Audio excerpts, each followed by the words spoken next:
মাদক এত বড় লানত, মাদক সেবন করতে হয় না। মাদক কয়েকদিন হাত দিয়া নাড়াচাড়া করবেন, আপনার যৌবন লেস। চ্যালেঞ্জ, আপনি 1 সপ্তাহ মাদক নাড়াচাড়া করে নিয়ে আসবেন, আমার টাকা দিয়ে আপনাকে টেস্ট করাবো, স্বাভাবিক যৌবন আপনার ভিতরে পাওয়া যাবে না।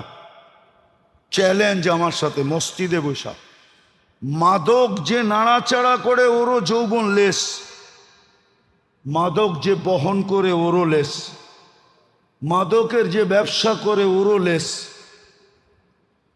মাদক যে সেবন করে ওরও লেস, মাদক যে দেশে ঢুকায় ওরও যৌবন লেস। চ্যালেঞ্জ আমার সাথে, নিয়ে আসেন, আমার পয়সা দিয়া দুনিয়ার যেইখানে টেস্ট করাইতে বলবে আমি করাইয়া দিব, কিন্তু স্বাভাবিক যৌবন পাবেন না ওর ভিতরে। কারণ এটা আল্লাহর লানত, এটা পুরাটাই হইল লানত। কি? যদি আপনি না মানেন তো হাদিস দিয়ে দিই।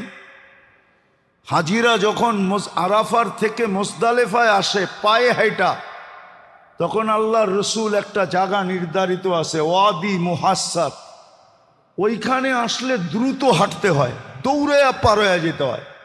সাহাবারা দৌড়ে পার হইছে, আল্লাহ রসুল বসে দ্রুত পাড়ো, কেননা এখানে আল্লাহর আযাব আসছিল। ধীর গতিতে ওই আযাবের আসর তোমাদের শরীরে লাগতে পারে, ক্রিয়া লাগতে পারে। হাজারো বৎসর আগে, কত হাজার বৎসর আগে আযাব আসছে, ওটার ক্রিয়া যদি এখনো থাকে তো মাদক তো 100% লানত।